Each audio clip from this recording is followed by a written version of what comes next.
સૌપ્રથમ મિત્રો વાત કરવામાં આવે તો વાવ થરાદના સુઈ ગામમાંથી એક ચોંકાવનારા સમાચાર સામે આવ્યા. તને કેનાલમાં નાખી દઈશ. જીઆરડી ભરતીનું મસમોટું કૌભાંડ ખુલ્લું પાડનાર અધિકારીને ધમકી આપી અને 14 લોકો સામે ગુનો દાખલ.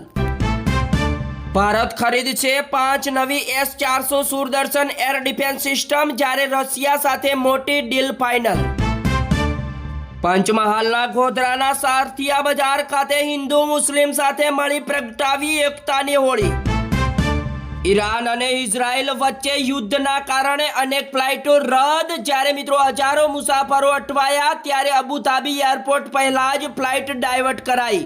વડોદરા જિલ્લા પંચાયતના સભ્ય અને ગુજરાતીઓ 3 દિવસથી ફસાયા. ગાંધીનગરના રિઝર્વ પ્લોટમાં ઊભા થયેલા ધાર્મિક દબાણને કોર્પોરેશન તંત્રએ તોડી પડાયું. જ્યારે સરગાસણની ટીપી 29માં વોટર ડિસ્ટ્રીબ્યુશન માટે અગાઉ નોટિસ આપવા છતાં દબાણ દૂર નહીં થતા મોડી રાત્રે પોલીસ બંદોબસ્ત સાથે મોટી કાર્યવાહી કરવામાં આવી.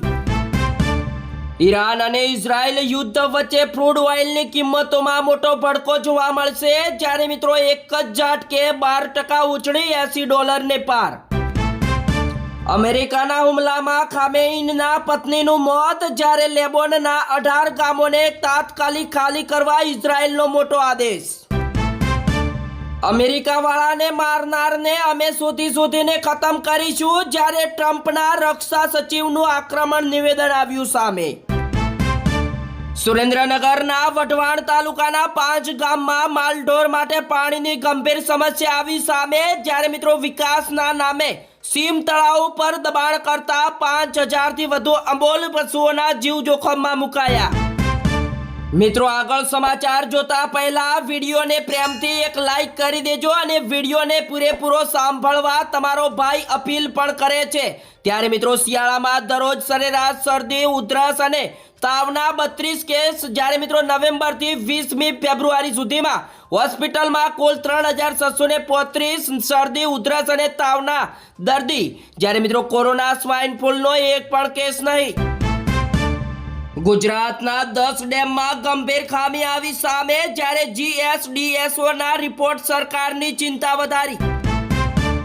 મિત્રો ગુજરાત સરકારે વાહવાહી કરવા માટે 108 કરોડનો ધુમાડો કર્યો, જ્યારે પ્રજાના પૈસા પ્રચાર પાછળ વાપર્યા. અમદાવાદમાં કોંગ્રેસના પૂર્વ ધારાસભ્યના ભાણેજ નશાની હાલતમાં જોવા મળ્યા અને મિત્રો અકસ્માત સર્જો, લોકોએ મેથી પાક ચખાડ્યો. હોળી ધૂળેટી અને રમઝાનના મહિનાના લીધે અમદાવાદ પોલીસ એક્શન મોડમાં આવી, જ્યારે 100થી વધુ પોલીસ કર્મીઓનું ફૂટ પેટ્રોલિંગ. આ બાજુ મિત્રો પણ વડોદરા શહેરમાં હોળી અને ધૂળેટીના પર્વ નિમિત્તે ઠેર ઠેર પોલીસ કાફલો તૈનાત કરવામાં આવ્યો. હોળી અને ધૂળેટીના પર્વ દરમિયાન કોઈ અનિચ્છનીય બનાવ ઘટના ન બને તે માટે મિત્રો શહેર પોલીસ કમિશનર દ્વારા ડ્રોન કેમેરાથી સર્વેલન્સ કરવામાં આવશે.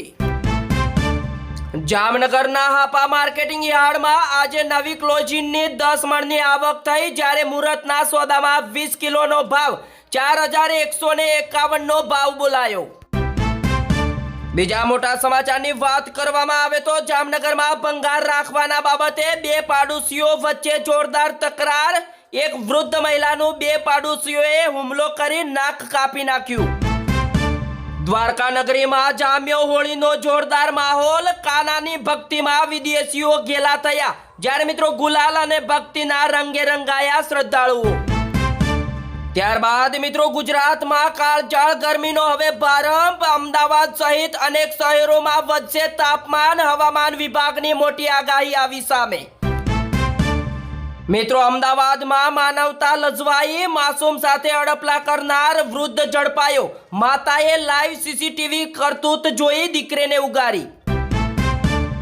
રાજકોટમાં અમે પોલીસ છીએ, ચાલ પોલીસ સ્ટેશને કહી આધેડ પાસેથી 30,000 રૂપિયા પડાવનાર નકલી પોલીસ ઝડપાયો.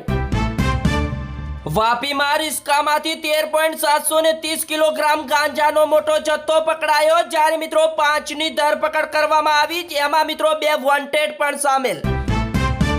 ઈરાન અને ઇઝરાયલ યુદ્ધની જ્વાળામાં ફસાયા અનેક ગુજરાતીઓ, જ્યારે ચિંતિત પરિવારોએ કેન્દ્ર સરકાર પાસે માંગી મોટી મદદ.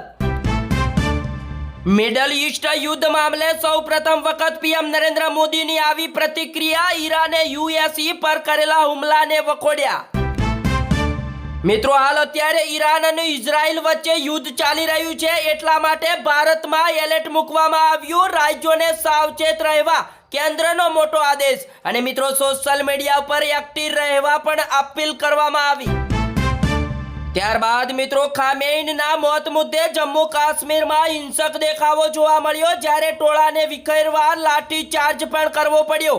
ટીચર ગેસના સેલ છોડ્યા.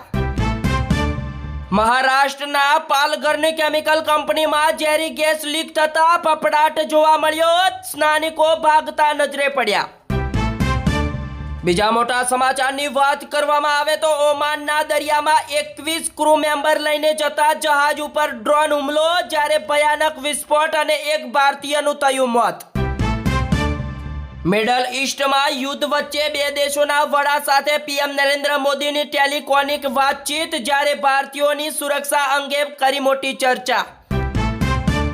મિત્રો, ઈરાને હોર્મુઝ જળમાર્ગ બંધ કરતા દુનિયા ટેન્શનમાં, પરંતુ ભારત પાસે પ્લાન બી તૈયાર. સાઉદીમાં દુનિયાની સૌથી મોટી ઓઇલ કંપની અરામકો પર ડ્રોન એટેક, જ્યારે ઈરાનના હુમલાથી હાહાકાર મચી ગયો. ઈરાનમાં યુદ્ધ વચ્ચે પાકિસ્તાન સળગ્યું. અમેરિકાની એમ્બેસી પર હુમલા બાદ 35ના થયા મોત. ત્યારબાદ મિત્રો, મિડલ ઈસ્ટમાં તણાવ જોવા મળ્યો. અબુધાબીનું BAPS મંદિર 9 માર્ચ સુધી બંધ રહેશે. ભક્તો નહીં કરી શકે દર્શન. ઇઝરાયલ સાથેના યુદ્ધ વચ્ચે ઈરાનનો મોટો નિર્ણય. સૈયદ માજિદ એબાન અલ રેઝાને બનાવ્યા સંરક્ષણ મંત્રી.